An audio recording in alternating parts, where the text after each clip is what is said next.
I was on my way home one afternoon from work. My cell phone beeped that I had a message. So I was checking my messages, and there was a message from my son Christopher's kindergarten teacher. She said that there was a problem or an incident that had occurred in the library, and she was laughing when she said this and asked that I would please call her back. I called her back and spoke with her, and she said that there was a problem in the library today, that Christopher was a little traumatized, she seemed to think. And I thought, what in the world had happened? She proceeded to tell me that there was a student in Christopher's class named Madeline, and Madeline has a glass eye. In the library, Madeline's eye fell out, and she's sitting there crying, holding her eye, and Christopher started crying at the same time because he saw this eye in this girl's hand. The eye fell out, and she's holding it in her hand.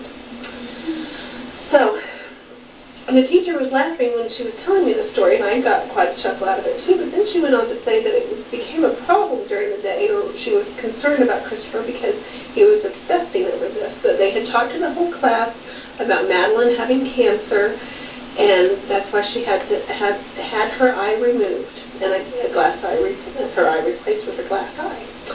Well, everybody else in the class seemed fine by it, but Christopher kept raising his hand and asking the teacher to come over, and she would come over, and he would say, is my eye going to fall off? I feel like my eye's loose. I feel like my eye's going to come out. And the teacher tried to reassure him time and time again that his eye would not come out, that there were nerves connecting the eye into the eye socket, and that his was just not going to pop out. Well, this persisted throughout the day, and so she thought I needed to be aware of it. Well, that afternoon when I went to pick up Christopher from his after-school program, the teacher there, which was a different teacher, had no idea what occurred in the morning. And she came up to me and said, Cindy, Christopher has been telling me that this girl's eye fell out in class, in library class. And she didn't believe him. And I said, well, it's true. I just talked to the teacher, and this is what had happened. I shared the information with her. And she said, well, Christopher's been very concerned about it all day long, that he's been touching his eye, saying, I feel like my eye's going to fall out. All these different things that he just was trying to, really having a hard time with. So we got him home, and I talked to him about it, and we explained once again about Madeline having cancer, that she had to have the doctor surgically remove the eye, that your eye cannot just fall out on its own.